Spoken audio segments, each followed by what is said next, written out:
কিনো দিন আহিলে কিনো জুই জ্বলিলে অসমী বুকুতে হায় কোঁৱৰৰ তেজেৰে ৰাঙলী কৰিলে হায় হায় কিনো বিলাই অ মনাই অ হায় হায় কিনো বিলাই হায় হায় কিনো বিলাই নিরাপত্তাহীন রাজ্য অরাজকতার মরিহালিত পরিণত হল আজি আহোম রাজ্য সুবিধাবাদী অত্যাচারী অহংকারী লালুকৰ ভৰি পৰিত আজি আহোম ৰাজ্য ধনী লালা ৰজা হল হাতৰ পুতলা মন্ত্ৰীবৰ্গ হল নিৰতৰ্ক সেই কৰুণা সাগৰ আগুৰি চাওক আজি এই ৰাজকোঁৱৰসকলৰ কি বিনয় হৈছে সেই অনাদি অনন্ত নিৰাকাৰ নিৰঞ্জন কোনে ৰক্ষা কৰিব আমাক কোনে ৰক্ষা কৰিব আহোমৰ এই হাত কলপীয়া ৰাজিংগাক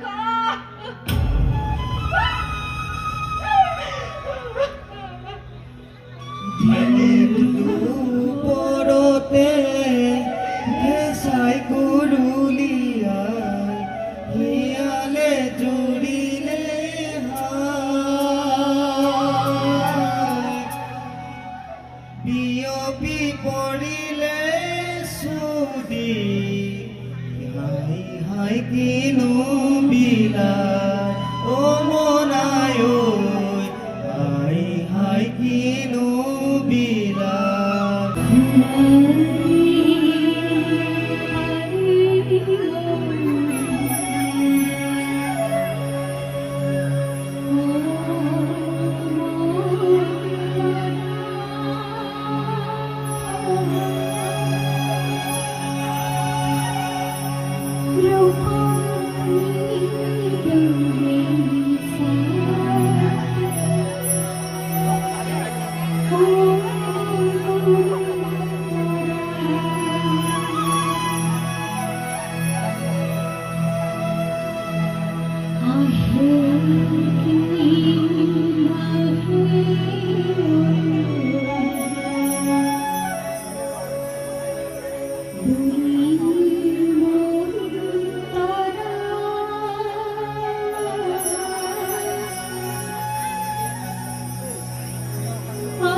তুমি দুখ কৰিছা তুমি অন্যায় কৰিছা যি দুখৰ পৰা তুমি কাহানিও ৰক্ষা নাপাবা লৰা ৰজা মই তো এই খোলা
কৰি তুমি এতিয়া যাব পাৰা ভাল আহিছো দেউতা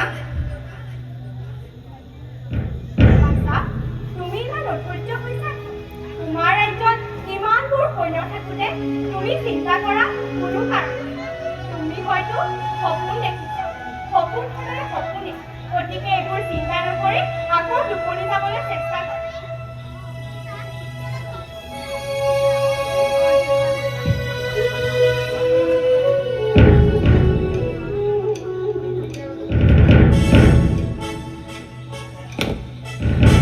মই টোপনি যাব নোৱাৰো মোৰ হেতেলি কাইতেৰে ভৰপূৰ হৈ আছে মই টোপনি যাব নোৱাৰো আই মই টোপনি যাব নোৱাৰো কি কৈছা বাছা? মোক ফুৰাটেৰা 14 বছৰীয়া ল'ৰাটিক ৰাজসিংহাসনত বসুৱাই তুমি আঁতৰ পৰা কি ৰং চাই আছা আই মই যেন কিবা এটা অন্যায় কৰিছো সেই অন্যায় পৰিণাম ভয়ানক ভীষণ মই তাক প্ৰতি মুহূৰ্ততে অনুভৱ কৰিব ধৰিছো বাছা, এনে কথা নকবা এনে অন্যায় তুমি কৰা নাই কৰিছে বৰফুকনে মিছা কথা বৰ ফুকনৰ তেনে ইচ্ছা হোৱা হলে মোক নিজৰ জোৱাই কৰি নললেহেঁতেন তোমাৰ এই ধাৰণা সম্পূৰ্ণ অমূলকৰ অমূলক নহয় বাছা চকুৰ আগতে এজনকৈ 99 জন পৰক হত্যা কৰাৰ পাছত এই ধাৰণা অমূলক হ'ব পাৰে চোৱা তোমাৰ শহুৰ পিতৃ দেৱতাৰ কি নিৰ্দেশ হয় তাক বুজা গৈছে যে ল'ৰা ৰজাও এদিন বৰফুকনৰ চিকাৰ নহ'ব তাৰ কোনো মানে নাই 10 জনৰ অংকঠত কৰি বাকী কেইজনৰ মৃত্যুৰ তাণ্ডৱ লীলাৰ বিভীষিকাৰ অন্তৰালত কি সোমাই আছে তুমি তাৰ বুজা উচিত হ'ব বাছা এনে কথা কৈ মোক দুৰ্বল নকৰিবা মই অসমৰ হাত খলপীয়া সিংহাসনৰ একমাত্ৰ ৰজা এতিয়া মোৰ নিৰ্দেশ মতে ৰাজ্যৰ সকলোবিলাক কাম চলিছে তোমাৰ মতে ৰাজ্যৰ শাসন চলিছে বুলি তুমি নাভাবিবা বৰ্তমান এই শাসন চলিছে বৰফুকনৰ মতে চল চক্ৰান্তত দেশৰ ৰসাতলৈ নিছে দেশত ৰজা হ'ব পৰা উপযুক্ত ৰাজকোঁৱৰ থাকোঁতে সি স্বাৰ্থত বুৰে নাবালক নাতি ৰাজসিংহাসনত বহালে জনা আছে আই তুমি মোক কি ক'ব বিচাৰিছা কিয় মিছাতে বৰসকলক অগ্ৰসৰ কৰিছা কিয় সিহঁতক হত্যা কৰিছা একছত্ৰী ৰজা হ'বলৈ আৰু নিজকে শত্ৰুৰ পৰা ৰক্ষা পাবলৈ নিজৰ স্বাৰ্থৰ সিদ্ধিৰ বাবে তুমি এনে অন্যায় কৰিবা ন্যায় অন্যায় বিচাৰ মই কৰিম তাত তোমাৰ চিন্তা কৰিব লগা একো নাই ফুৰাটেৰা বৰফুকনৰ হাতত মোৰ পুত্ৰক অৰ্পণ কৰি মই মোৰ ভুল কাম কৰিলো বাছা তোমাৰ জীৱনক লৈ বৰফুকনে হেতালি খেলা নাইনে আই! ল'ৰাৰ ৰজা ৰঙা চকু জুইৰে এই ৰাজমাহ পুৰি শেষ কৰিব নোৱাৰে নিৰ্দোষী ৰাজকোঁৱৰসকল থাকোঁতে অংগক্ষত কৰি মোৰ ল'ৰাটোৰ নাম মাত্ৰ ৰজা পাতি বৰফুকনে চিৰদিন শাসনৰ বাজ দুইডাল ধৰি ৰাখিব বুলি তুমি নাভাবিবা আই! বন্ধ কৰা আই বন্ধ কৰা অংগক্ষত কৰি নিষ্পন্দ হলো বুলি তুমি পাহৰি নাযাবা মানুহৰ আত্মাৰ অভিশাপ তেনেই নকৰি মই তোমাক এটা কথা সোঁৱৰাই দিছো বৰফুকনৰ পাপৰ ভাগ তুমি ল'বলৈ সাজু হৈ থাকা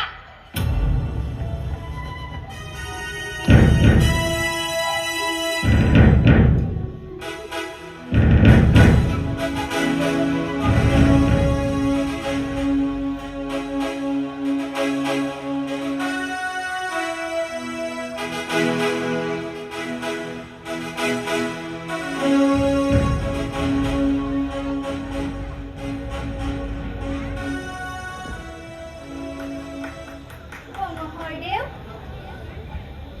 তোমাক ইয়ালৈ কোনে মাতিছে মোক আয়ে ইয়ালৈ পঠিয়াইছে আপুনি বোলে সপোন দেখিছে সপোন এক ভয়ানক সপোন ভয়ানক সপোন এটি শিশুৱে ৰজাক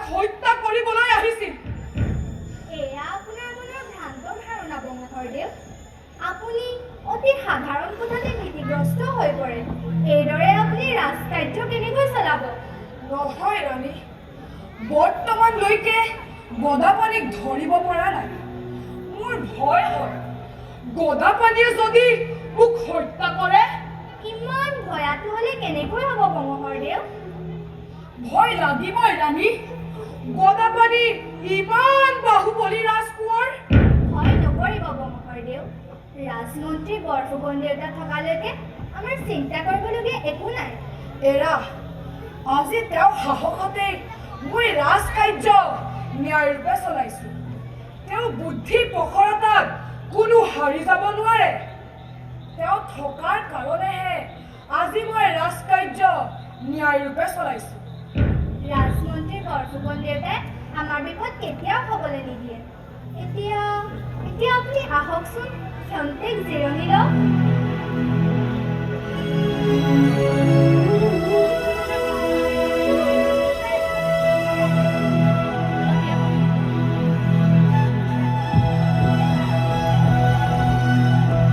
আমাৰতো চিন্তাই মোক বেছিকৈ দুৰ্বল কৰি তুলিছে। ৰাণী, তুমি মোৰ কাষতে থাকিবা। হ'ব বংশধৰদেউ।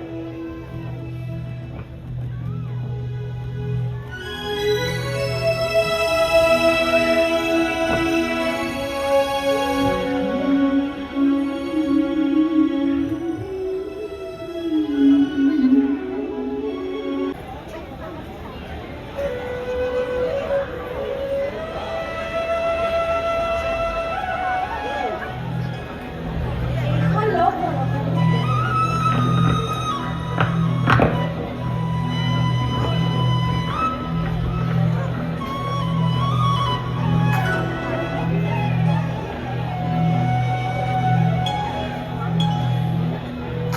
জয়া, তোমাৰ পূৰ্ণিমা যেন মুখখন কিয় আজি বিষাদৰ চাহ দেখিছো? বংশধৰদেউ, আজি পুৱাৰে পৰা মোৰ বুকুখন বৰকৈ কঁপিছে। সৌ গছজোপাত পৰি কাউৰীজনীও বৰকৈ ৰঙলিয়াইছে। কিবা যেন অমংগল। শুনক বংশধৰদেউ, দেশকাল বৰ ভাল নহয়, গতিকে আপুনি অলপ গা বচাই চলিব। মোৰ কাৰণে তুমি মিছাকৈ চিন্তা কৰিছা। মই দুবৰ ৰজাৰ সন্তান। মোৰ বুদ্ধি, সাহস আৰু এই দুবাহুত অসীম বল আছে জয়া। আপোনাৰ বুদ্ধি, সাহস আৰু বল আছে সঁচা, কিন্তু বংশধৰদেউ আপুনি যে অকলশৰীয়া। মই অকলশৰীয়া হলেও সিহঁতক এটা এটাকৈ বধ কৰিম। লালুক খোলা বৰফুকন তোৰ অত্যাচাৰ দিনক দিনে বাঢ়ি গৈছে। ময়ো চাই লওঁ, দেশত সকলো থাকে মানে যুঁজ কৰিম। বংশধৰদেউ, কিয় জানো ভাৱ হয় মোৰ, কোনোবাই যে নাহি কাণে কাণে কয় প্ৰাণ পবিত্ৰ জীৱনৰ ভোগ বাসনা তহঁতৰ অচিৰেই সমাধি হ'ব। জয়া, বংশধৰদেউ, মোৰ প্ৰাণৰ চিঞৰি জয়া। কওক বংশধৰদেউ। দুখ চিন্তা কৰি তোমাৰ কুসুম কোমলীয়া দেহটি কিয় কষ্ট দিছা? প্ৰিয়জনৰ কাষত থাকি নাৰীয়ে পৃথিৱীৰ কোনো দুখ কষ্ট বুলি নাভাবে বংশধৰদেউ। সেই দুখ কষ্টৰ কথা পাছতো হ'ব জয়া। এতিয়া মই ভূতাই ডেকা আৰু আঘোণা কছাৰীৰ ওচৰৰ পৰা আহোঁগৈ। সিহঁত চাগে দিশৌ পাৰত মোলৈ বাট চাই আছে। তুমি এইবোৰ চিন্তা কৰি নাথাকিবা জয়া। এতিয়া মই যাওঁ। চাওক বংশধৰদেউ,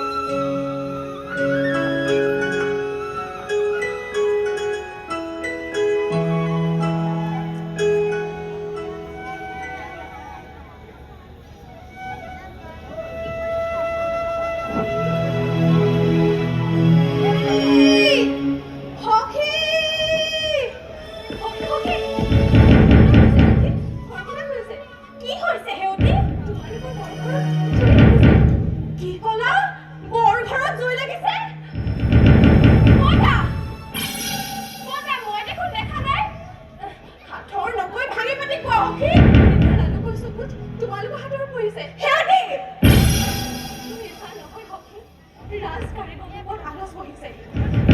ধৰি নিবলৈ হয়তো 2 একৰ ভিতৰত চাওদাসকলে বাচিব পাৰে।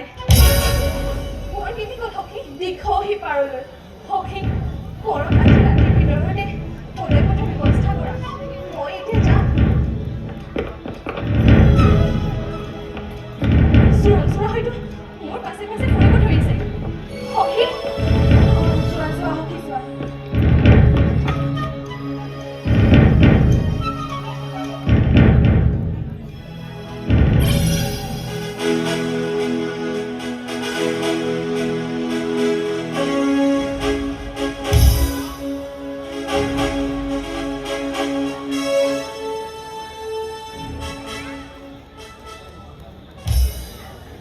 ফুৰাতেৰা তুমিয়েই আমাৰ ভাগ্য নিৰন্তা।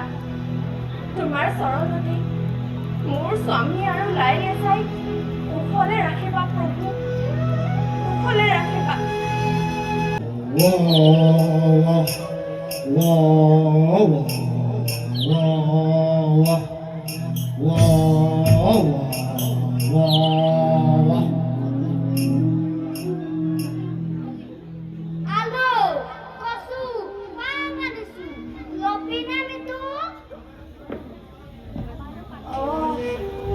মিতা আজি তোৰ বস্তু মোক একোকে নালাগেও, পাছতে আহিবি দে। নেলাগে যদি আমি খানা আহিছে দে। ৰবিচোন মিতা, তোৰ এই জাঠি সুৰা সাজপাৰবিলাক মোক দিবি। মই বৰ বিপদত পৰিছো। তোৰ আকৌ কি বিপদ হলো কুমলি? সেইবোৰ কথা মই তোমাক ক'ব নোৱাৰিম। মাথো জানি থোৱা, এই সাজপাৰবিলাকে মোক বিপদৰ পৰা ৰক্ষা কৰিব পাৰিব। তোকে গোটেই ৱাং বস্তুবোৰ দিলে মোৰ বৰ আমনি হ'ব কুমলি।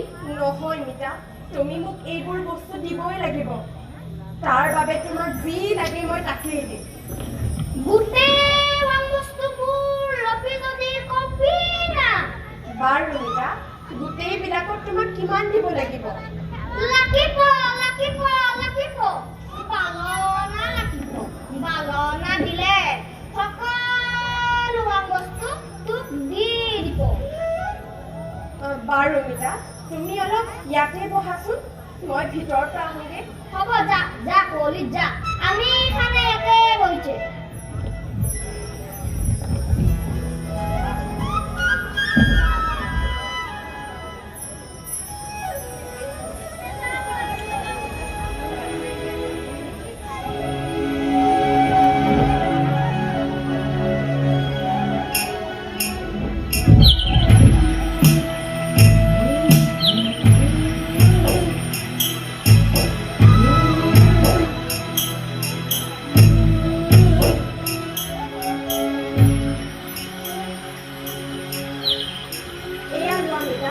তোমাৰ মতে দিছোঁ।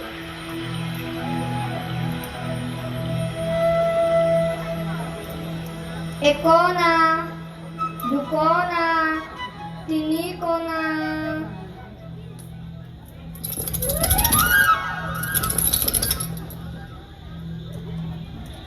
একনা, দুকনা, তিনিকনা। বাৰু কুঁৱলী, তইনো কি মিছা কথা কবি? এই সুৰাটো লপি।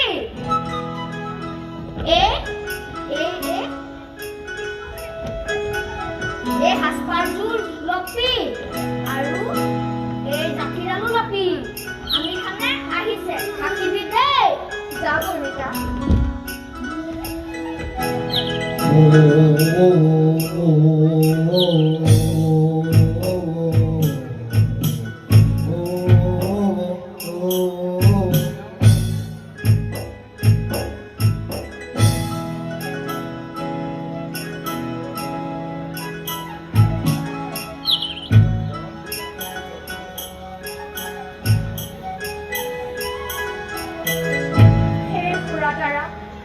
মোক এই মহা বিপদৰ পৰা ৰক্ষা কৰা। এই সাজযোৰকে স্বামী সম্বল হিচাপে পলুৱাব লাগিব।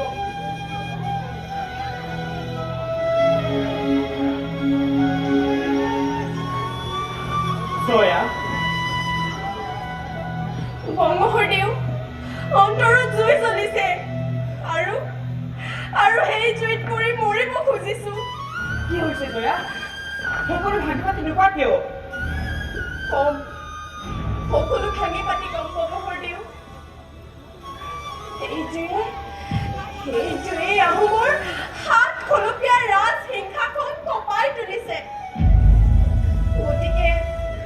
গতিকে সেই প্ৰচণ্ড জুইত নিৰ্বাপিত কৰাৰ উপায় চিন্তা কৰিছো বংশদেউ কোৱা জয়া কি চিন্তা কৰিছা বহু কথাই চিন্তা কৰিছো বংশদেউ কৰিছো আপোনাৰ কথা দেশৰ কথা আৰু আন বহুতো দেশৰ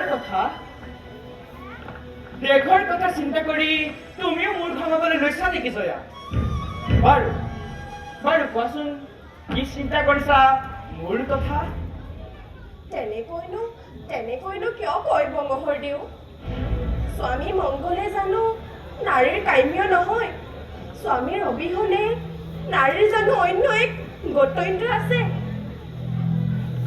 জয়া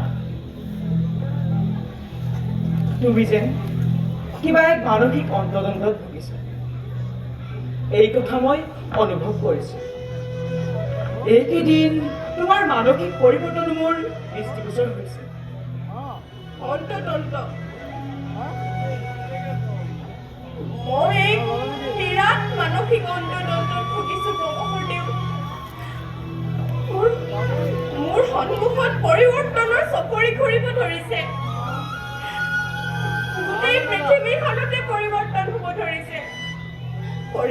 হ'ব ধৰিছে আহোমৰ 7 খলপীয়া ৰাজ সিংহাসন আৰু দেশৰ নীতি নিয়ম মোৰ মৰমে জয়া ৰহস্যৰ জাল ঘন নকৰি মনৰ অভিপ্ৰায় প্ৰকাশ কৰা বংশদেউ দেশ মাতৃ পলসুৱা মাটিত দিনে নিশাই মৃত্যুৰ মহোৎসৱ হ'ব ধৰিছে তেজৰ আহুতিয়ে স্বৰ্গদেউসকলৰ 7 খলপীয়া ৰাজ সিংহাসন কঁপাই তুলিছে স্বৰ্গদেউ অংগদ নিৰীহ জনতা কেতিয়া কাৰ ওপৰত অত্যাচাৰ কৰা হয় কেতিয়া কাক ধৰি আনি হত্যা কৰা হয় সেই কথা পুৰা তাৰাৰ বাহিৰে আন কোনেও নাজানে এনে নিৰাপত্তাহীন ৰাজ্যত কুকুৰ মেকুৰী দৰে জীয়াই থকাটো জানো কিবা মূল্য আছে বংশদেউ নিৰাপত্তাহীন ৰাজ্য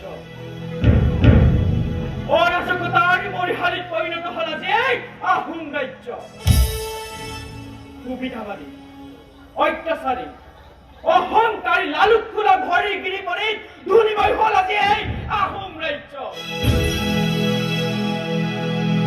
লৰা ৰজা হল হাতৰ পুতলা মন্ত্ৰীসকল হল নীৰৱ দৰ্শক দেশৰ এই অন্ধকাৰ ভৱিষ্যতৰ কথা চিন্তা কৰিলে মোৰ তেজত জুই জ্বলে জয়া আৰু এই কুৰা বেদনাৰ চিতা জুয়ে মোৰ কলিজা পৰি নিক্ষেপ কৰা জয়া বংশদেউ আজি হেউতি আহি খবৰ দি গ'ল লালুক খোলাত চক্ৰান্তত পৰি লৰা ৰজাই বোলে সকলো কোঁৱৰকে অনুপ্ৰসাদ কৰিছে আৰু বংশদেউ এইবাৰ বোলে আপোনাৰ ওপৰত চকু এৰা আজি মই দীঘল নৈ পাৰ হওঁতে এপাত গাঁৱৰ আহি মোৰ কাণৰ কাষেদি পাৰ হৈছিল কিন্তু পাছলৈ ঘূৰি চাই কাকো দেখা নাপালো দেখা পোৱা হলে এই দুবাহুৰে পুৰি কৰি দিলোহেঁতেন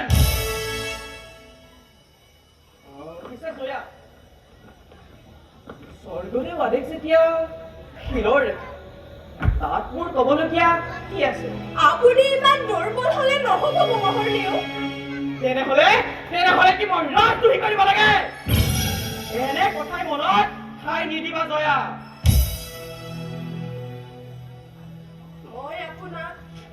মই আপোনাক ৰাজদ্ৰোহী হবলৈ কোৱা নাই বংশদেউ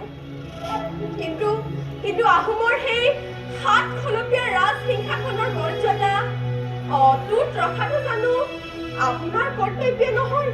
কিয় নহব? নিজৰ প্ৰাণ ত্যাগী হলেও সেই সিংহাসনৰ মৰ্যাদা অটুট ৰাখিবই লাগিব। তেন্তে শুনক কমহৰদেউ, আপুনি এতিয়াই নগাৰ সাজেৰে নগা পৰ্বতলৈ গুচি যাওক। মই নগাৰ সাজ যোগাৰ কৰি ৰাখিছো। কি? কমহৰদেউ, এইবোৰ তুমি কি কৈছা জয়া?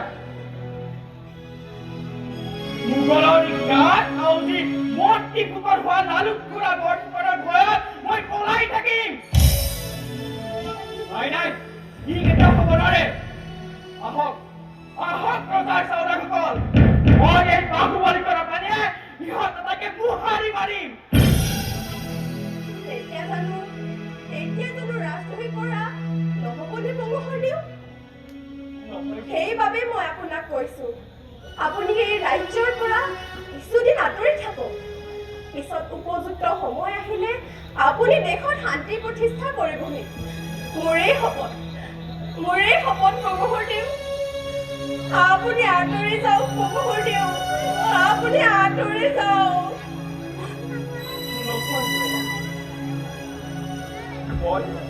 মই কেতিয়াও পলাব নোৱাৰো। গদাপাৰী লালুকৰ ভয়ত পলাল। কেনে অসম্ভৱ কথা।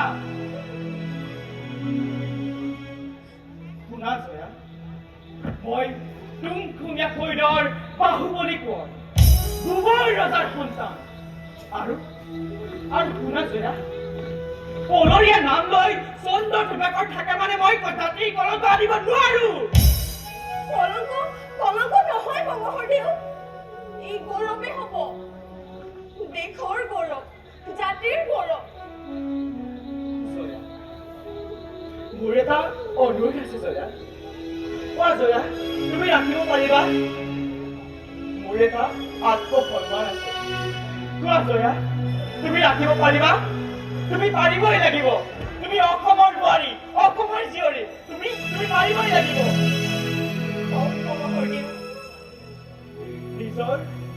নিজৰ প্ৰাণটোক ৰক্ষা কৰি মই পলাই যাব নোৱাৰো। এনে শিল্প ল'বলৈ তুমি মোক নকবা জয়া। মই আপোনাক মোৰ বাবে এনে শিল্প ল'বলৈ কোৱা নাই কমহৰদেউ। আমাৰ পোনাদুটিৰ বাবেও এনে শিল্প ল'বলৈ কোৱা নাই। কৰিছো মাত্ৰ সেই আহোমৰ 7 খলপীয়া ৰাজ সিংহাসনৰ সন্মান অটুট ৰাখিবলৈ। জয়া, তোমাৰ কথাই মোক বিচলিত কৰি তুলিছে। মোক ক্ষন্তেক চিন্তা কৰাৰ সময় দিয়া। চিন্তাৰ কৰাৰো সময় নাই কমহৰদেউ। আপুনি এতিয়া এই ৰাজ্যৰ পৰা আঁতৰি থাকক। মই আপোনাৰ চৰণত ধৰিছো কমহৰদেউ।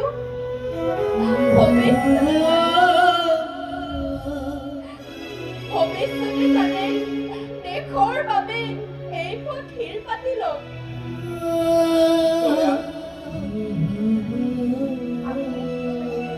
আপুনি চিন্তা নকৰিব কমহৰদেউ, যি কৰিব লগা আছে মই কৰিম।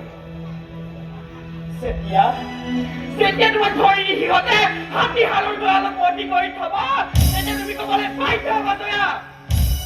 যেতিয়া তোমাক সমতাৰে কোবাব, তেতিয়া তুমি ক'বলৈ বাধ্য হ'বা জয়া। যেতিয়া তোমাৰ গাৰ প্ৰতিটো অংগ টুকুৰকৈ কাটিব, তেতিয়া তুমি ক'বলৈ বাধ্য হ'বা জয়া। কমহৰদেউ, জয়মতী জয়ৰে মূৰ্তি, জয় ভিন্ন পৰাজয় কোনেও কৰিব নোৱাৰে। মই জানো সময়ে হৰ মাৰিব। চুকাফা দিনৰে পৰা তিৰোতাৰ ওপৰত কোনো অত্যাচাৰ হোৱা নাই। লালুক খোলা বৰ ফুকনে যদি মোমাই তামুলী বৰ বৰুৱা পু হৈ এনে জঘন্য কাম কৰিব পাৰে, তেন্তে দ্ৰৌপদী অস্ত্ৰহৰণ সীতাহৰণলৈ আঙুলি দিব নালাগিব বোধ হয়। কিন্তু জয়া, মই নিজে শিয়ৰি উঠো। কাৰ ভয়ত গদাপাৰী হেন মানুহজন অংগক্ষণ নোহোৱাকৈ থাকিব লাগে? ৰজা হ'বলৈ আপুনি সুনিক্ষাক সিংহাসনৰ পৰা আঁতৰাই আহোমৰ 7 খলপীয়া ৰাজ সিংহাসনৰ মৰ্যাদা অটুট ৰাখিবলৈ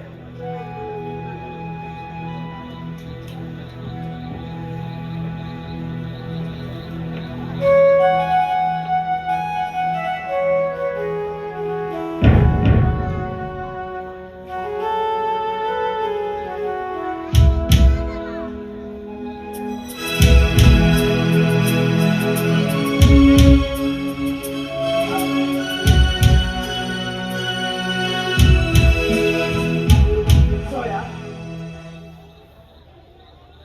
তোমাৰ কথা আগত ৰাখি মই আজি যাবলৈ ওলালো। মোৰ সোণালী আৰু আইক তোমাৰ হাতত অৰ্পণ কৰিম। তুমি সিহঁতক চাবা, কিন্তু যাবৰ সময়ত মোৰ সোণালীক এবাৰ চাই যাওঁ। মই সিহঁতক লৈ আহোঁগে বঙাহৰদেউ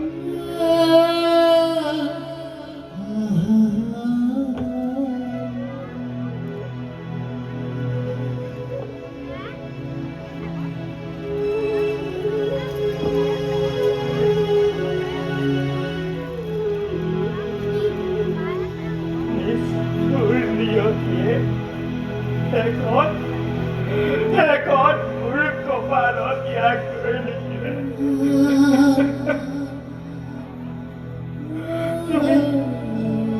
তুমি মোক কি ধৰ্ম সংকটত পেলালা পুৰাতেৰা? মই বাৰু কোনটো পথ বাছি লওঁ? এফালে পুত্ৰৰ স্নেহ আৰু আনফালে দেশৰ সংকটময় ভৱিষ্যত। মই বাৰু কোনটো পথ বাছি লওঁ পুৰাতেৰা? মোক প্ৰকৃত পথ দেখুওৱা পুৰাতেৰা, মোক প্ৰকৃত পথ দেখুওৱা।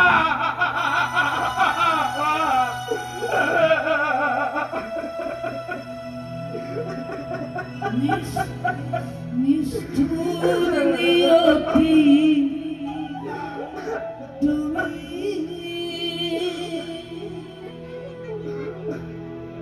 কি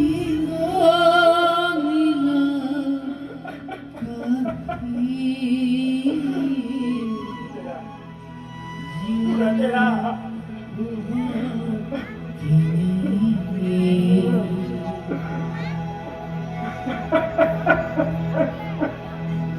সুবাসা আই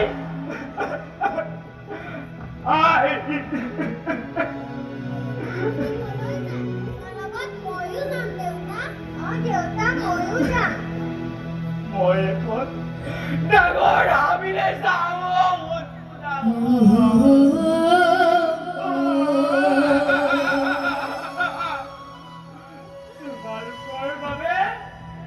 তোমালোকৰ বাবে মই দুটা ধুনীয়া হৰিণা পোৱালি লৈ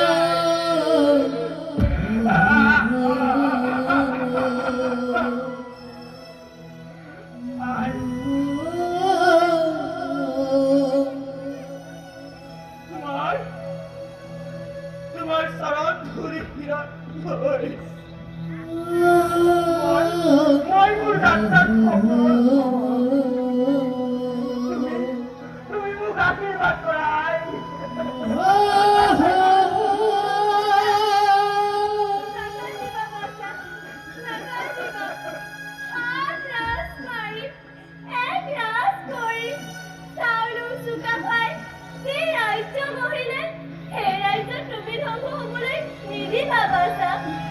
তোমাৰ যাত্ৰাত সফল হ'ব, মই তাৰে কামনা কৰোঁ বাছা।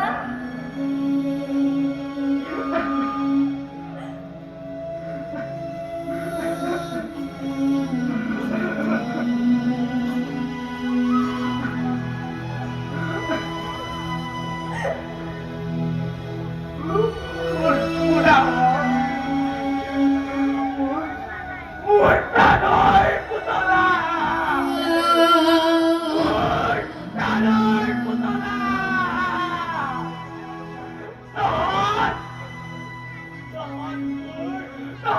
কাষলৈ আহ সুদাগৰ মোৰ কাষলৈ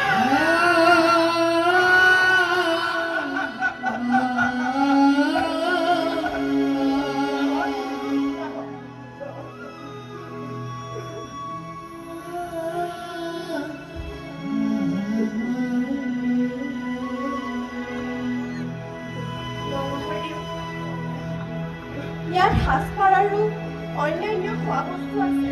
জয়া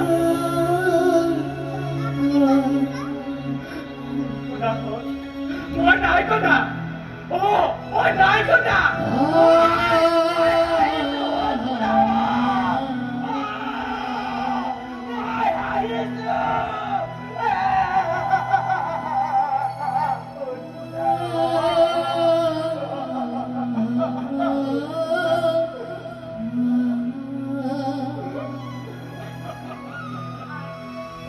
খুড়াহঁতক শেহতীয়া ঘৰলৈকে লৈ যাওক। সিহঁতে তাত অলপ খেলিব পাৰিব। খুড়াহঁত, তহঁত মোৰো চনয়া। মই তহঁতক সেউতী ঘৰলৈ লৈ যাম। আজি ৰাস্তাত গৈ থাকোঁতে বাঘৰ সাধু কৈ যাম। বাছা, তুমি মনত নকৰিবা। বাহিৰত আঘোনা গোসাঁই আৰু ভোদাই ডেকা ৰৈ আছে। তুমি পিছফালেদি ওলাই যোৱা। আহা হুলকুৰা, ব'লা হুলকুৰা।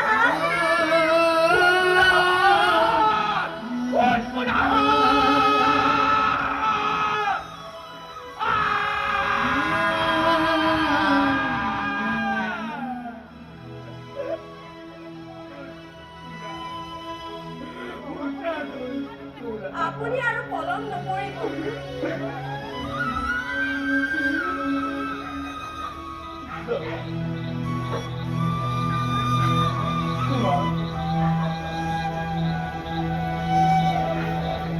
তোমাৰ শুনিবাচোন মুখখন সদায়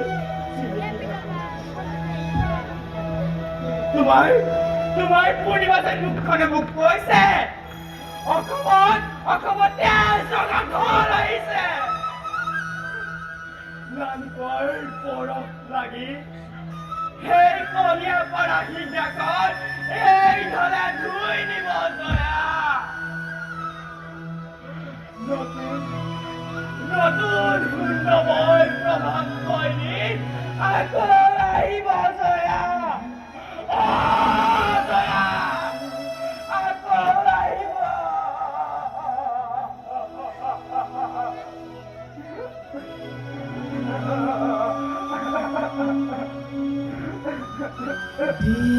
দেহাৰো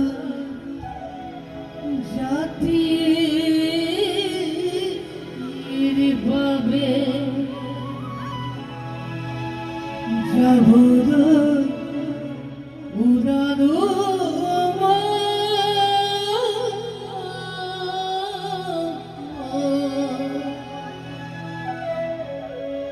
যাবলৈ উৰালো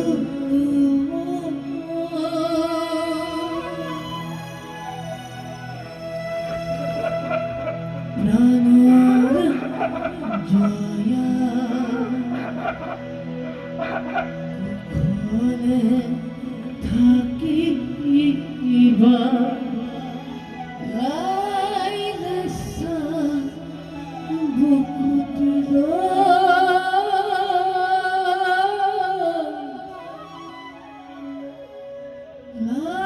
লাইলেছা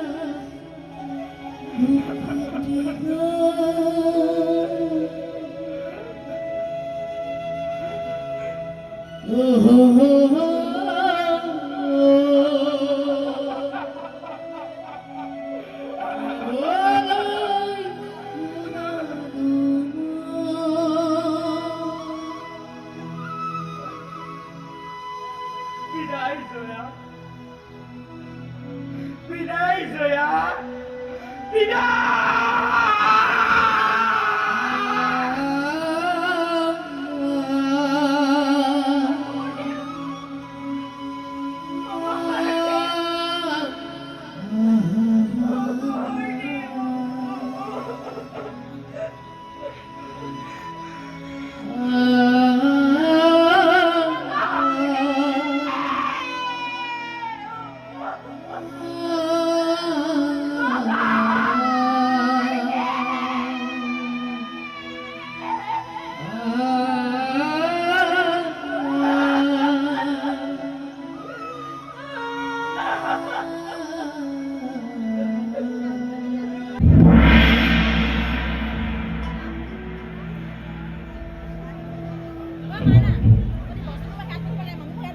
ঘূৰাই ল'ব বিচাৰোঁ।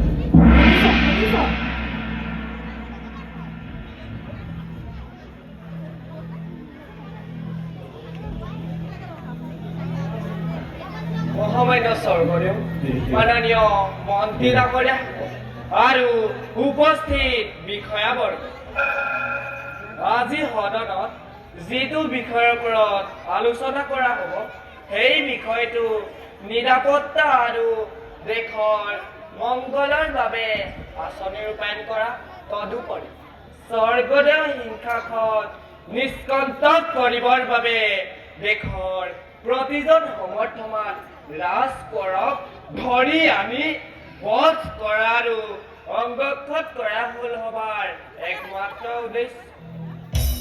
স্বৰ্গদেউ অনুমোদন সাপেক্ষে প্ৰস্তাৱ গৃহীত কৰা হ'ব। সভাসদসকল, আপোনালোকে এই ৰাজমন্ত্ৰী বৰফুকনৰ প্ৰস্তাৱত একমত হয়নে নহয়? হয়, ৰাজমন্ত্ৰী বৰফুকন ডাঙৰীয়াৰ প্ৰস্তাৱত আমি একমত। ৰাজমন্ত্ৰী বৰফুকন ডাঙৰীয়া, আপোনাৰ পৰামৰ্শ অতি উত্তম।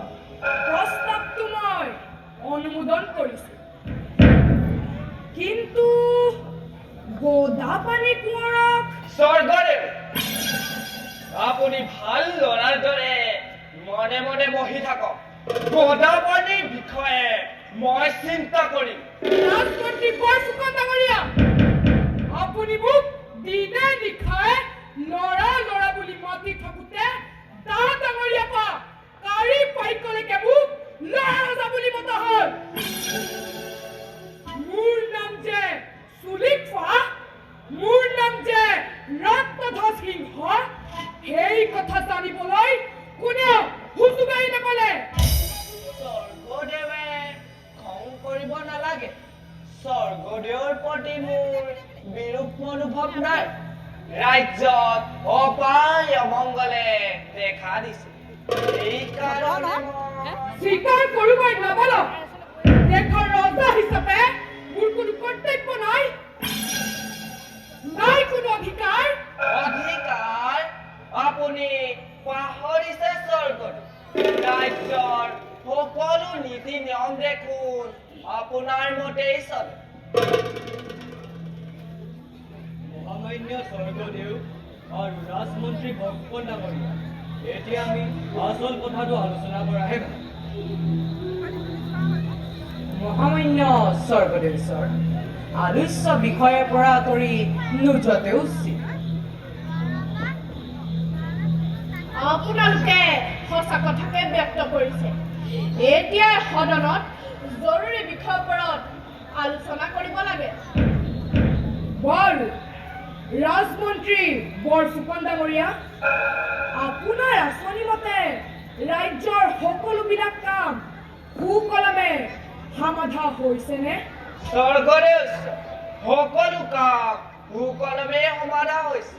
কিছুমান কৰৰ কাণ কটা হ'ল, কিছুমান কৰৰ আঁঠু ঘিলা আৰু চকু কটা হ'ল।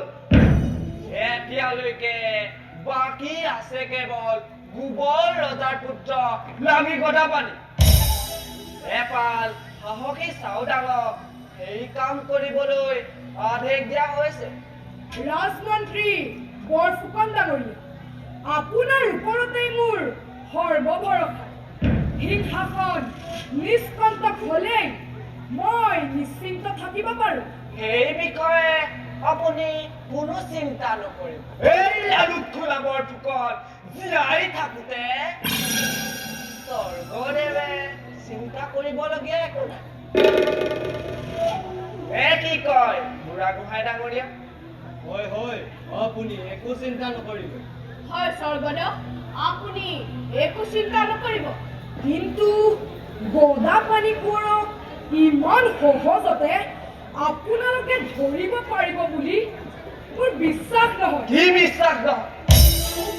মোৰ কিন্তু বিশ্বাস নহয়। দেশৰ ধৰণী স্বৰূপ এই লালুক খোলা বৰফুকনৰ চকুত ধূলি দি বাহুবলী গোদাপানী কোৱাৰে নালাগে।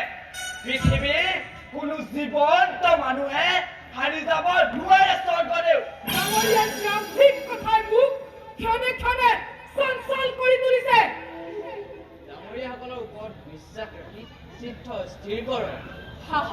একতা আৰু শৃংখলাবদ্ধতাই হৈছে কৃতকাৰ্যতাৰ আধাৰস্বৰূপ।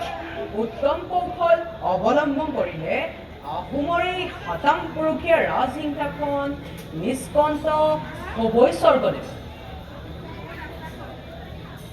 ঈশ্বৰ সেৱাহে বাহিৰত চাউদাক বৰুৱা ৰৈ আছে আপোনাৰ আদেশ পালে যা আহিবলৈ কওক। ভাল স্বৰ্গৰে ঈশ্বৰ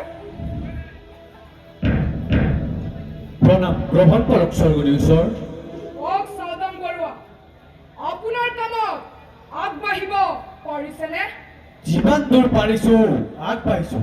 প্ৰায় সকলোবোৰ কোঁৱৰকে ধৰি আনি অংগক্ষত কৰি শেষ কৰা হৈছে।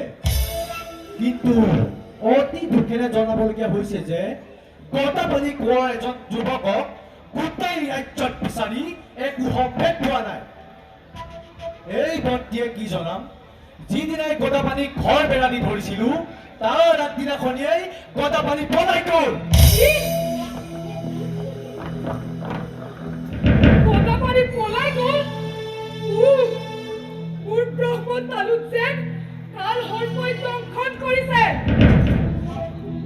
অনৰ্থক ৰক্তপাত, অনৰ্থক ষড়যন্ত্ৰ, সকলো কোৱাৰ শেষ হ'ল। কিন্তু যাৰ ভয়ত মোৰ চকুত টোপনি নাই সেই গদাপাণি পলাল। চাওদাং বৰুৱা, স্বৰ্গদেউ ঈশ্বৰ, ৰাজ্যৰ ভিতৰে বাহিৰে হাবি বননি পৰ্বত পাহাৰ সকলো চলাক কৰি হলেও গদাপাণিক বিচাৰি উলিয়াবই লাগিব।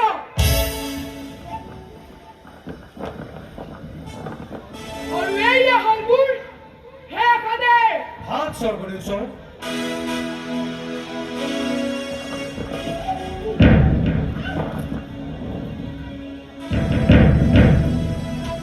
চাওদাং বৰুৱা, গদাপাণি পত্নী জয়মতীক এই বিষয়ে সোধা হৈছিল নে? সোধা হৈছিল, কিন্তু এই বিষয়ে একো নাজানো বুলি ক'লে। মিছা কথা নিশ্চয় জানে। নিজৰ মানুহটো কথা নাজানিলে আৰু কোনে জানিব? তাইক ভালকৈ সুধিবা। এবাৰ নহয়, দুবাৰ নহয়, তিনিবাৰকৈ সোধা হৈছে। আৰু কিমান সুধিম ডাঙৰীয়া? প্ৰয়োজন হ'লে একবাৰ শুনিব লাগিব। আমি যি কাম এবাৰ হাতত লৈছো সেই কাম আধাৰা হৈ থাকিলে কামৰ কোনো মূল্যই নাথাকিব। সেয়েহে মই কওঁ, গদাপাণিৰ পত্নী জয়মতীক ৰাজসভালৈ আনি সোধা যাওক। সভাসদসকল, জয়মতী পৰীক ৰাজসভালৈ অনাটো বুদ্ধিমানৰ কাম নহ'ব বুলি মই ভাবোঁ। সভাই পুনৰ এই বিষয়টো বিবেচনা কৰি চালে ভাল হয় নেকি? কিয় নহ'ব? ৰাজমন্ত্ৰী বৰফুকন ডাঙৰীয়াই উচিত কথাকে ব্যক্ত কৰিছে। বলে বলে কৌশলে গৃহটো ভ্ৰমণ কৰাই জানো আমাৰ উদ্দেশ্য নহয় বৰগোহাঁই ডাঙৰ। এনে স্থলত আপুনি চাওদাং বৰুৱা, যোৱা জয়মতী কুঁৱৰীক সা সন্মানেৰে ৰাজসভালৈ লৈ আনগৈ। ভাল স্বৰ্গদেউ ঈশ্বৰ। কালি ৰাতি মই এটা সপোন দেখিছিলো ডাঙৰীয়াসকল। কি সপোন স্বৰ্গদেউ? শূন্যতে এটি শিশুৱে মোলৈ চাই পৃথিৱী কঁপাই চিঞৰি চিঞৰি কৈছিল, তুমি দুখ কৰিছা, তুমি অন্যায় কৰিছা। যি দুখৰ পৰা তুমি কাহানিও ৰক্ষা নাপাবা। তাৰ পাছত শিশুটি শূন্যতে অদৃশ্য হৈ গ'ল। এই শিশুটি আন কোনো নাছিল ডাঙৰীয়াসকল। সি নিশ্চয় গদাপাণিয়ে আছিল। সি গদাপাণিয়ে আছিল। মতিভ্ৰম হৈ চিন্তা কৰা কথাই কেতিয়াবা সপোন ৰূপে দেখা দিয়ে। চিন্তা কৰিবলগীয়া একো নাই, সপোন সদায় সপোনে। তথাপিও মোৰ ভয় হয়, মই যেন কিবা এটা অন্যায় কৰিছো। সেই অন্যায় প্ৰতিশোধ ল'বলৈকে কোনোবাই মোৰ পাছে পাছে ঘূৰিব খুজিছে। স্বৰ্গদেউ, এজন ৰজাৰ মুখত এনে কথা হ'ব নাপায় এনেবোৰ সামান্য কথাতে লাগি থাকিলে ৰাজকাৰ্য সুচাৰুৰূপে চলাব কেনেকৈ এতিয়া আমাৰ প্ৰধান কাম হৈছে গদাপানীক যিকোনো প্ৰকাৰে ধৰিবই লাগিব আপুনি নিশ্চিন্তে থাকক স্বৰ্গদেউ আমি আছো নহয় স্বৰ্গদেউ ছাৰ আমি থাকোঁতে অসমৰ এই সাতাম পুৰুষীয়া ৰাজসিংহাসন অনিষ্ট হ'বলৈ নিদিওঁ ডাঙৰীয়াসকল আপোনালোকৰ ৰাজভক্তি দেখি মই সুখী হৈছোঁ আপোনালোকৰ ৰাজভক্তিয়ে আহোমৰ হাত কলপীয়া সিংহাসনৰ সন্মান অটুট ৰাখিব বুলি মই আশা কৰিলোঁ ডাঙৰীয়াসকল মই এতিয়া যাওঁ মোক জিৰণিৰ প্ৰয়োজন হৈছে যাওক স্বৰ্গদেউ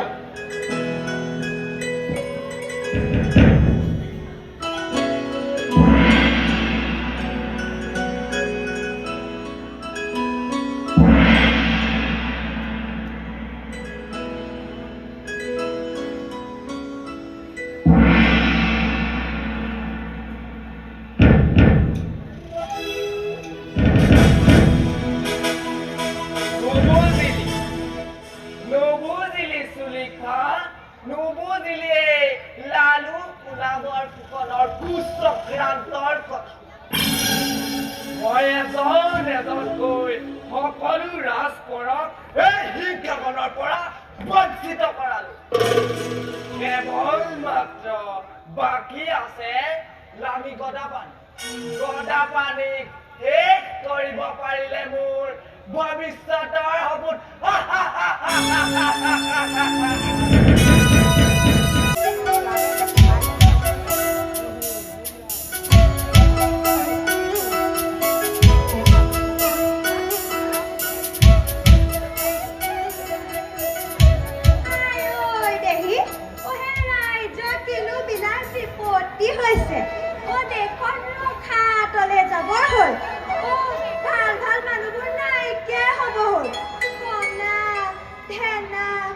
মানুহবোৰে দেখত মচি পৰিছে আমাৰো ভাত মুঠি হাততে হেৰাবৰ হ'ল দেহি ঐ মোৰ মূৰত সৰগ ভাগি পৰিব হ'ল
সিমানলৈকে বাঢ়ে সেই সিমানলৈকে টুটিব ল'ৰা ৰজাও ৰজা সেই পেণ্ডুকণা ল'ৰাটো কি ৰাজ্য চলাব তাৰ যিহে গাত তেল লাগিছে যা কি কৰোঁ সেই গাত তৰণিয়ে নাই ইমানো বুঢ়াসকলে কয় যে জেঠ ল'ৰা পেট বুদ্ধি চুটি চলা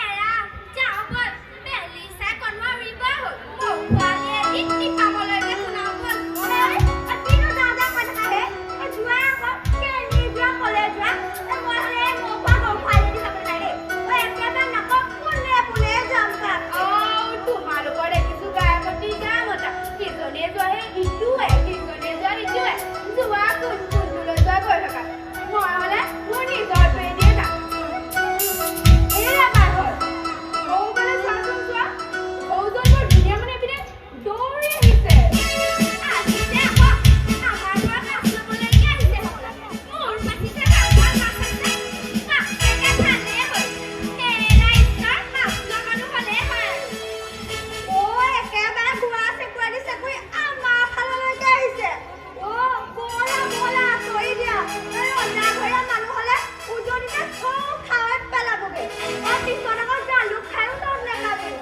এঠাত মানুহে পিছে কোনোবা বৰ দৰেহে লাগিছে নিশ্চয় ৰজাৰ চকুত পলা হ'বলৈ চেষ্টা কৰা কোঁৱৰে হ'বলা নহয় বাইটি কথা বিষম যেনহে লাগিছে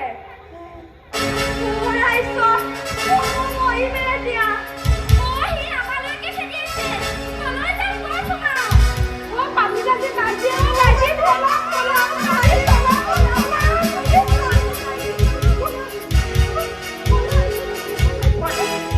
তোমালোকে মোক ৰক্ষা কৰিব পাৰিবানে বহুতো ৰজাৰ ছোৱালীয়ে মোক খেদি আহিছে তোমালোকে মোক ৰক্ষা কৰিব পাৰিবানে আমাৰ ঘৰত পত্না তোমাক আকৌ কেনেকৈ ৰক্ষা কৰিম এনেই সহজ পাইছে বাহত নাই আমি নোৱাৰিম ৰজাৰ ঘৰৰ মাজত তোমাৰ লগতে আমাৰো নাখাল লাগিব তেতিয়া যে আমাৰ কি হ'ব গতি নাই বাহত তোমালোকৰ একো নিশ্চয় নহয় বাৰু কোৱাচোন তুমি কি সহজ উপায়ৰ কথা কৈছা বাহত মই ইয়াতে কৰি থাকিম আৰু তোমালোকে এই কাপোৰেৰে ধুই তিনিও কাঢ়ি থাকিবা মই মৰা মানুহ বুলি আৰু তাৰপিছত থাকিবা মই মৰা মানুহ বুলি কোৱা বাহত তোমালোকে ক'ব পাৰিবা নেকি হ'ব কিয় নোৱাৰিম ইমান ধুনীয়া মানুহ এটা চকুৰ আগতে মাৰিবলৈ দিব পাৰি জানো বাৰু তুমি এতিয়া শুই দিয়া ভাল বাৰু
মানুহ এটা দৌৰি হতে কিছিলি নি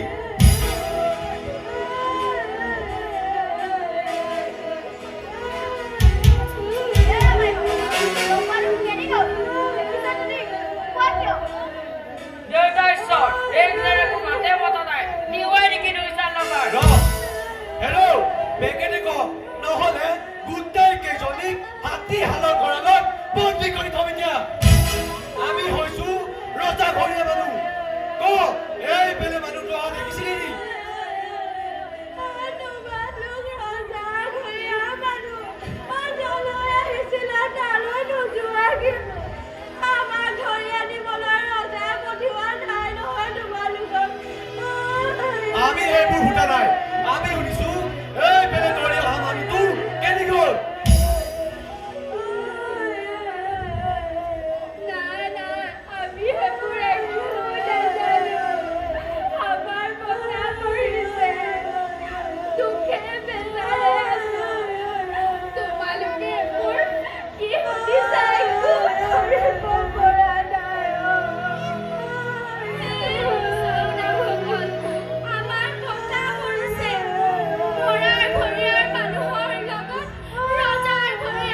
ভক্তসকল, এইকেইজনীৰ লগত থাকিলে আমাৰ সঁচাকৈ নষ্ট হ'ব।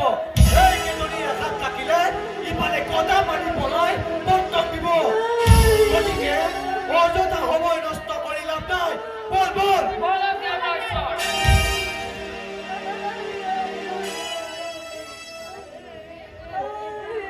দিনে ৰাতিয়ে মন গাঁও নাইকিয়া কৰিছে। ইয়াক কেনেকৈ ধৰিব পালে? এই তৰোৱাল এটা থকা সৰমা কৰিহে নাপেকে।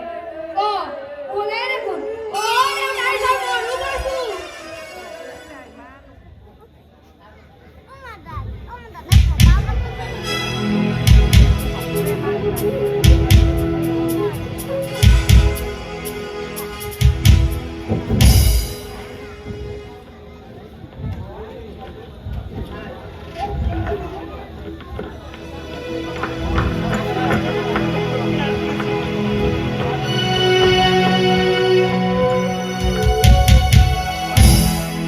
বাহিৰত আজি তোমালোকে মোৰ জীৱনটো ৰক্ষা কৰিলা।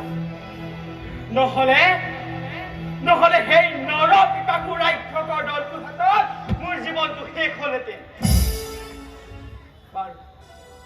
বাৰু কোৱাচোন, তোমালোকৰ ঘৰটোত অনুগ্ৰহ কৰি মোক সত্য পৰিচয় দিয়া। দিম নিশ্চয় দিম। প্ৰথমতে উশাহটো ভালদৰে লৈ ল'বলৈ দিয়াচোন। বাৰু আমাতকৈ তোমাৰ পৰিচয়হে আগতে দিয়া। নিশ্চয় বাইহঁত, মই নিশ্চয় দিম মোৰ সত্য পৰিচয়। মই তুংখঙীয়া ফৈদৰ দুবৰ ৰজাৰ পুত্ৰ লাগি গদা পালি। আমি তিনিওৱে সেৱাহে জনাইছোঁ।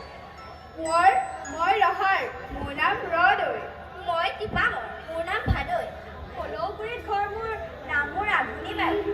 পিছে মোৰ ইয়াত পলম কৰা সকাম নাই। সঁচা বাইহঁত, তোমালোকৰ এই মহান কাৰ্যৰ বাবে মোৰ হাতত দিবলৈ একোৱেই নাই। মোৰ প্ৰণাম গ্ৰহণ কৰি এতিয়া মই যাওঁ। যোৱা দেগে দেখোঁ হাবিখনৰ কাষেদি লুকাই যোৱা। দেহিও মাইকী গদা পাতি এনে দেখোন কটা কৈছা লগ পাতি বুলি।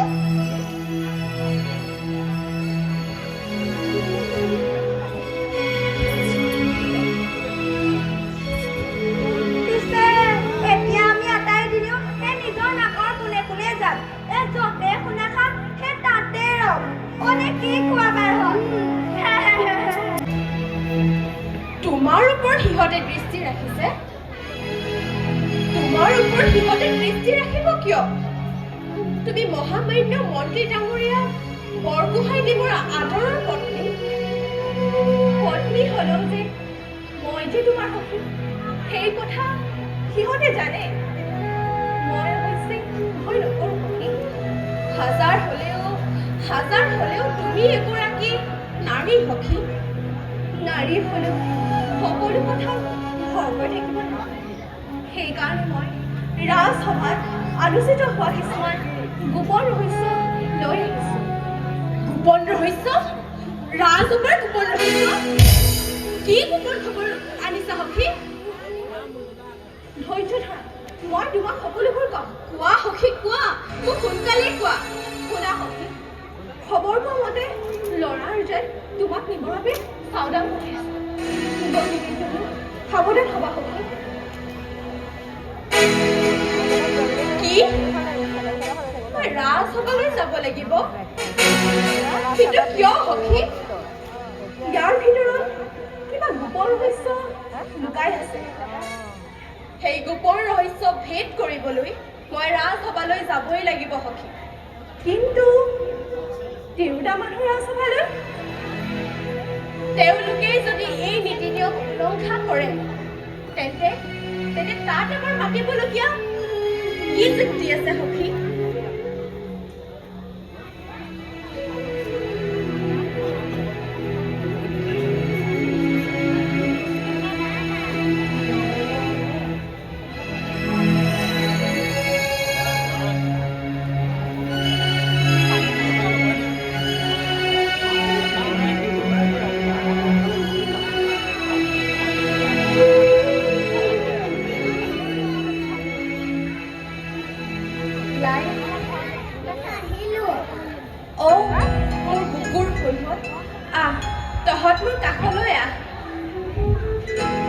তহঁতে ইমান দেৰি ক'ত খেলি আছিলি? আগফালৰ ফুলনি বাৰীতে খেলি আছিলো। আজি ৰায়ে বৰ ডাঙৰ সাপ এটা মাৰিলে নহয়। কি? লগৰীয়াবিলাকে কৈছে এইটো বোলে ফেটি সাপ। এইটো বোলে ফেটি সাপ।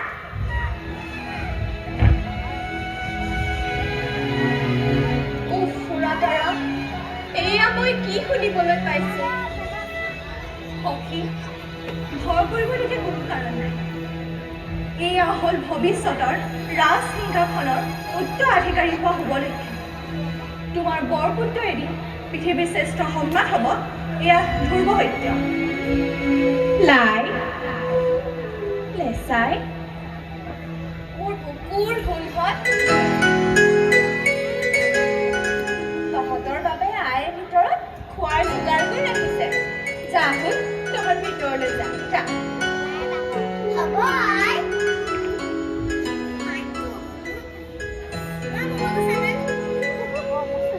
সখী, মই নাযাওঁ। তুমি বৰ বেছিকৈ চিন্তা কৰি থাকিবলৈ নাথাকিবা। এটা কথা মনত ৰাখিবা, জয়মতী কুঁৱৰী কেৱল লাঙি গদাপাণি আদৰ্শমান ভাৰ্য নহয়, বিশ্বনাৰী সমাজৰ এক নক্ষত্ৰ চৰিত্ৰ। সখী, মই যাম। যোৱা সখী।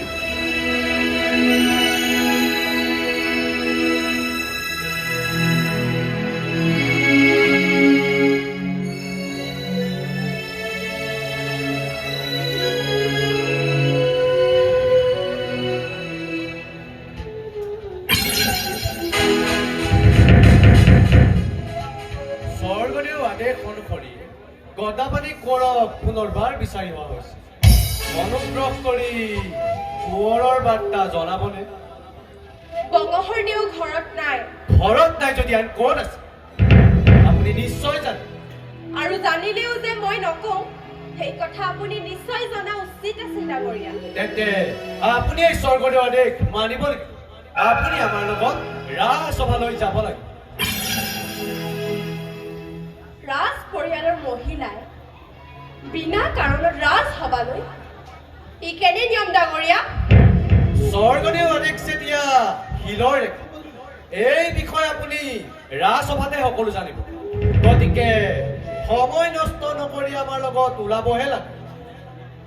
ৰাজ আজ্ঞা যেতিয়া মই পালন কৰিবই লাগিব। লালুক খুনা বৰ ফুকনৰ গোপন অভিসন্ধি কথা ৰাজসভাতেই বুজা যাব। ডাঙৰীয়া, আপুনি ক্ষন্তেক ৰ'ব, মই ভিতৰৰ পৰা আহোঁগৈ।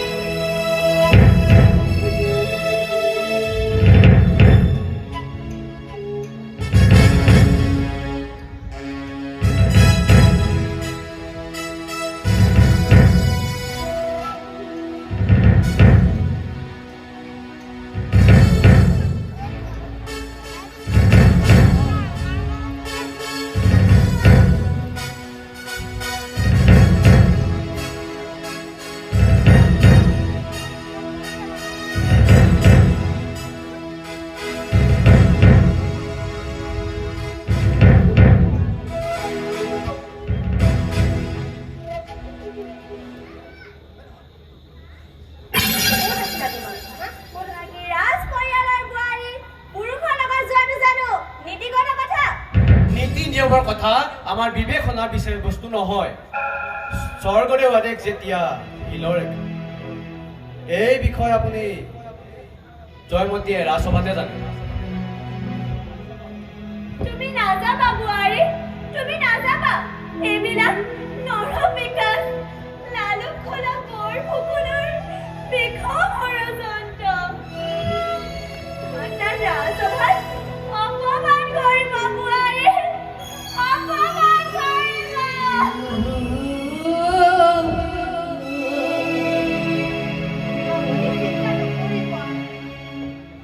মোৰ একো নহয়,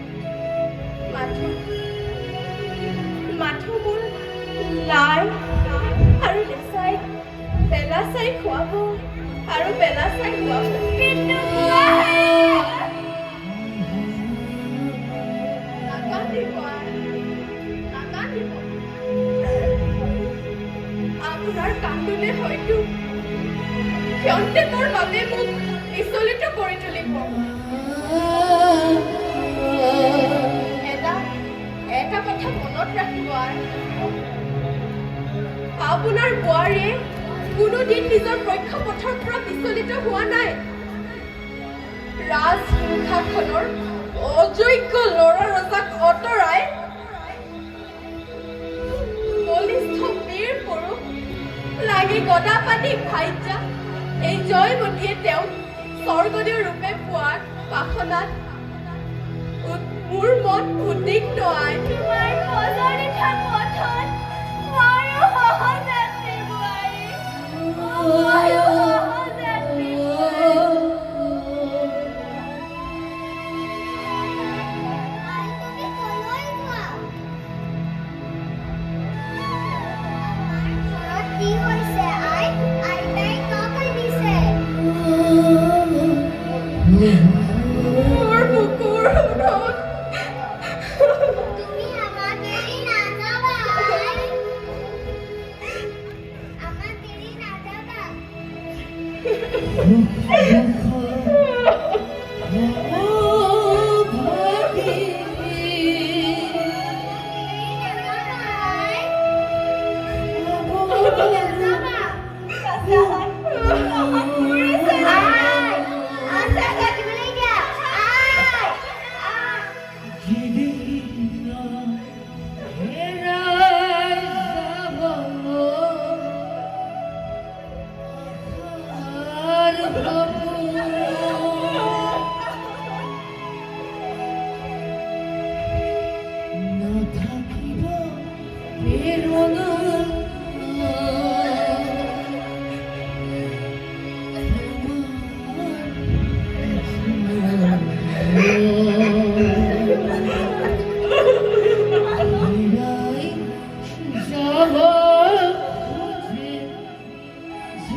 পলম হৈছে খুৰীয়েদেউ অযথা দেৰি কৰিলে ৰাজমন্ত্ৰী বৰফুকন ডাঙৰীয়াই আমাক শাস্তি বিহিব আই নাকান্দিব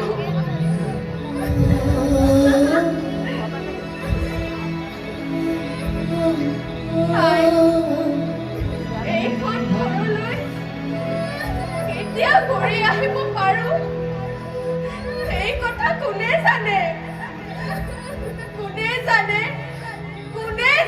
মোৰ ভাগ্যৰ চকৰি কেনে ঘূৰিছে হয়তো মোৰ জীৱনলৈ কাল ৰচনী কেতিয়াও নোপোৱাব কেতিয়াও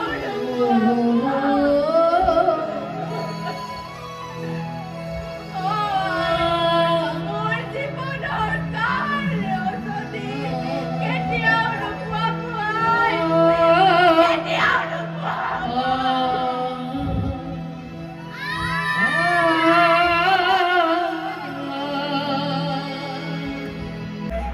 ডাঙৰীয়াসকল ঈশ্বৰৰ ইচ্ছাত প্ৰায় সকলোবিলাক শত্ৰু শেষ হৈছে কিন্তু হাত মাৰি নেগুৰা বিষ ৰৈ গৈছে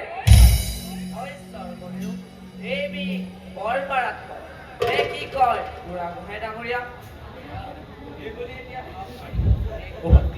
অবা এই ফোনটো দিয়ক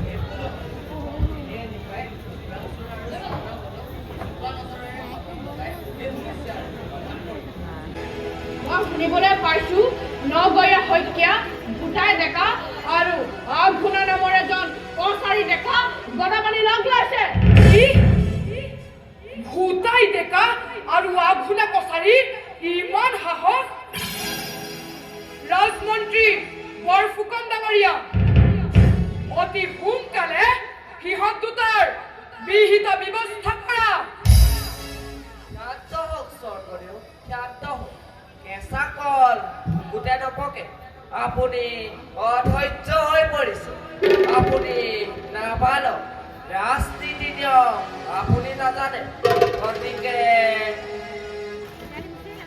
স্বৰ্গদেৱ ঈশ্বৰ সেৱাহে বাহিৰত চাওদাং বৰুৱা ৰৈ আছে আপোনাৰ আদেশ পালে যা আহিবলৈ কওক ভাল স্বৰ্গদেৱ ঈশ্বৰ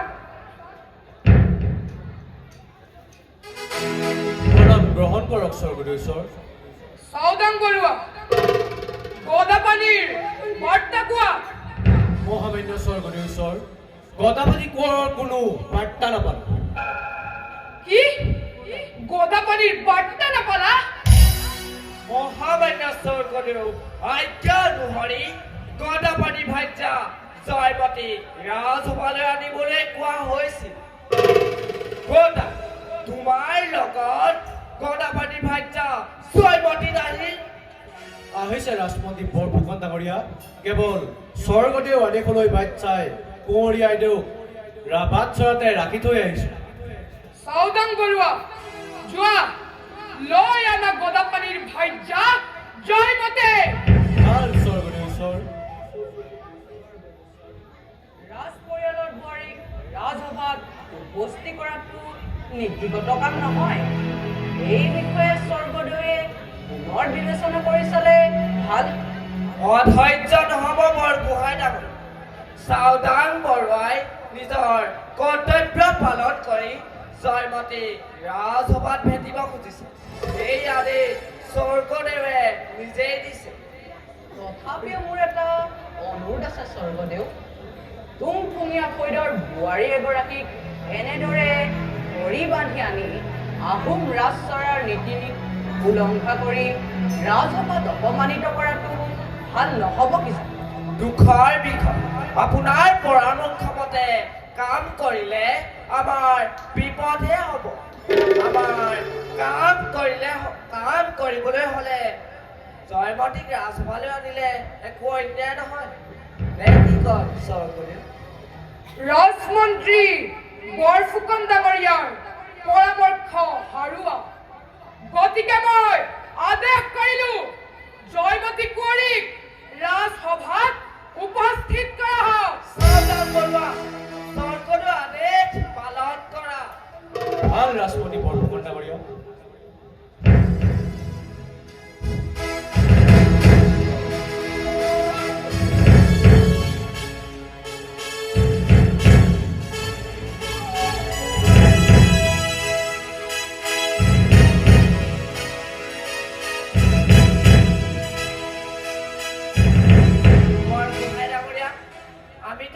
মাইনতিকে খুব অসন্মান দেখুৱাব বিচৰা নাই প্ৰবল প্ৰতাপী স্বৰ্গদেউসকলৰ এই হাত খলপীয়া শিক্ষাখনৰ মৰ্যাদা অটুট ৰাখিবলৈ এইখিনি কৰিবলগীয়া হৈছে তাই ইয়ালৈ আহি গিৰিয়েকৰ কথা ক'লেই লেঠা মৰিব তেতিয়া তাই কোনে কি কৰিব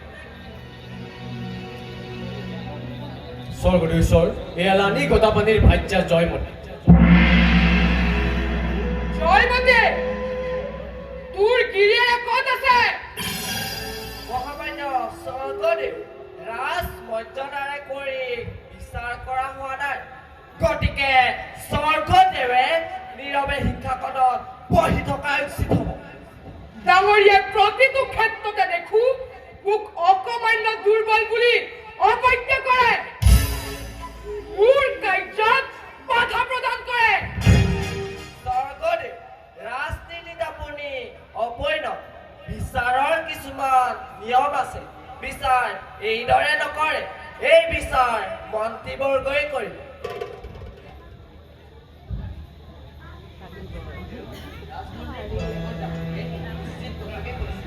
ৰাজ পৰিয়ালৰ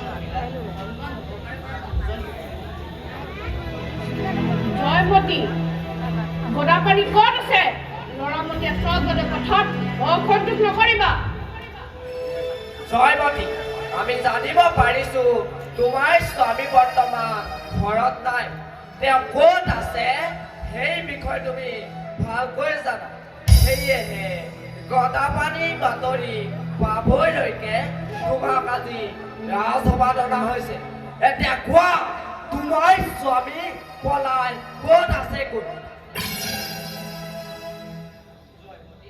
আমি তোমাক অসন্মান দেখাব বিচৰা নাই আমি জানো যে ৰাজ্যৰ স্বামী বৰ ডাঙৰ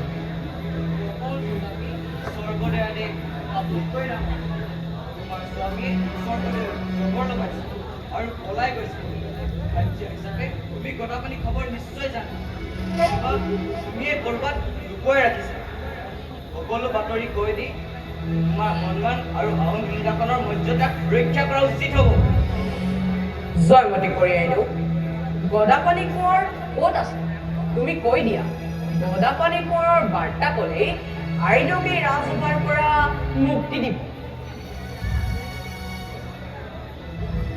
কোৱা ডাঙৰীয়াসকল ৰাজ আজ্ঞা পালন কৰি মই মোৰ স্বামীৰ কথা নকলেও তুংখুঙীয়া বংশৰ মৰ্যাদা নষ্ট নহয় কিন্তু ডাঙৰীয়াসকল তেনে বংশৰ বোৱাৰী এজনী ৰাজসভাত উপস্থিত কৰাটো জানো ৰাজসভাৰ নীতি নিয়ম উলংঘা কৰা হোৱা নাই মই কৈছোৱেই নহয় মোৰ স্বামী ক'ত গ'ল মই নাজানো তুমি নাজানা মিছা কথা তুমি নিশ্চয় জানা জয়মতী কঢ়িয়াইদেউ তোমাক সা সন্মানেৰে প্ৰশ্ন সুধিছে আৰু তুমি সন্মানেৰে প্ৰশ্নৰ উত্তৰ দিয়া গদাপানী ক'ত আছে তুমি সঁচা উত্তৰ দি তোমাৰ মৰ্যাদা ৰক্ষা কৰা উচিত গতিকে কোৱা গদাপানী ক'ত মই আপোনালোকৰ প্ৰশ্নৰ উত্তৰ দিবলৈ অপাৰগ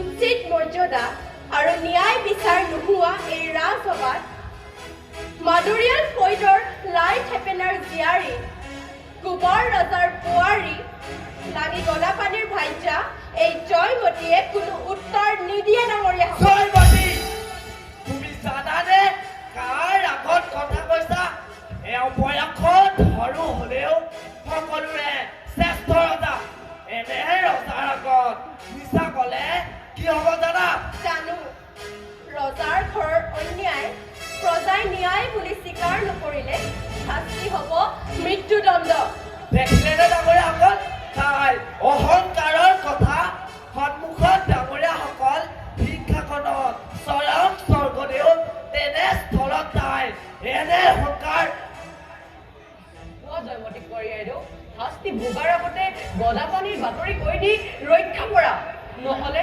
নহ'লে তোমাৰ বাবে এই আজি ৰাজসভাই বেলেগ নীতি অৱলম্বন কৰিবলৈ বাধ্য হ'ব লাগিব কোৱা জয়মতী পৰিয়াইদেউ নিমানে থাকিলা কিয় তেন্তে সেয়ে হওক এজনী সামান্য নাৰীৰ আগত হাৰ মানিবলগীয়া হ'লে সাহসীয়তা পাঠ্যহা হ'ব লাগিব উত্তেজিত নহ'ব স্বৰ্গদেউ সকলো কাম খঙেৰে সমাধান নহয় এৰা বৰগোহাঁই ডাঙৰীয়াই উচিত কথাকেই কৈছে জয়মতী তোমাক পুনৰ সন্মানেৰে সুধিছো গদা পানী ক'ত আছে জানো কিন্তু নকওঁ জয়মতী কি এজনী সামান্য তিৰোতাৰ এনে অহংকাৰ মই আদেশ কৰিলো সৌ জেৰেঙা পথাৰলৈ দি তাত তাই গদা পানী বাতৰি নোপোৱা পৰ্যন্ত বান্ধি ৰাখিবা শুনিলিনে জয়মতী স্বৰ্গদেউৰ আদেশ তই যেতিয়ালৈকে গদা পানীৰ বাতৰি নকবি তেতিয়ালৈকে জেৰেঙা পথাৰত নানা শাস্তি খাব লাগে এই শাস্তি ভোগাৰ আগতে গদা পানী বাতৰি কৈ দে চাওদাম বৰুৱা স্বৰ্গদেউ আদেশ পালন কৰা আৰু ৰাজমন্ত্ৰী বৰফুকন ডাঙৰীয়া তই মোৰ গাত স্পৰ্শ নকৰিবি মহামান্য ৰাজসভাত আজি এই ন্যায় বিচাৰ নিৰ্দোষীজনক ধৰি আনি শাস্তি দিয়া অবলা নাৰীৰ ওপৰত অত্যাচাৰ কৰা এই হ'ল ৰাজসভাৰ নীতি নিয়ম দেশ শাসনৰ নামত ভণ্ডামি ক্ষমতাৰ অপপ্ৰয়োগ কুৎসিত বুদ্ধি ক্ষাম খালি এই দূৰদক্ষতাৰ বাবে আজি দেশত বিদ্ৰোহৰ অগনি জ্বলিছে এই ৰাজসভাত কোন বীৰ পুৰুষ আছে মোক ৰক্ষা কৰিবলৈ নাই কোনোৱেই নাই কাৰণ এই সকলোবোৰ মন্ত্ৰীবৰ্গ ভীৰু পুৰুষৰ দল কিন্তু আপোনালোকেও এটা কথা জানি থাকক ডাঙৰীয়াসকল মই অসমৰ 7 খলপীয়া ৰাজপিঠাখনত কলিমা সানিবলৈ নিদিওঁ তোৰ ইমান অহংকাৰ চাওদাম বৰুৱা লৈ যোৱা এজনীক সৌ জেৰেঙা পথাৰলৈ অনাহাৰে অনিদ্ৰাৰে কুটকুৰা গছত হাতী বান্ধি সামতাৰে কোবাই গাত কুম স্বতৰ পাত লগাই চেঁচা পাৰি ঢালি দিবি লোহা জুইত ৰঙা কৰি লগাই দিবি তাই সমস্ত শৰীৰত বেতাৰ চুৰিৰে আজুৰি তাইৰ গাৰ মঙৰ পৰা তেজৰ নৈ খুৱাই দিবি যদি তাই সিমানতো গদা পানী বাতৰি নকয় তেন্তে তাইৰ গা মঙহ টুকুৰ পাই কাটি হাড়বোৰ গুৰি কৰি কলিজাখন চিৰা পালি দিবি আৰু তাইৰ সেই কলিজাৰ কোমল অন্তৰৰ পৰা উলিয়াই আনিবি মোৰ চিৰহতটো লাঙি গদা পানী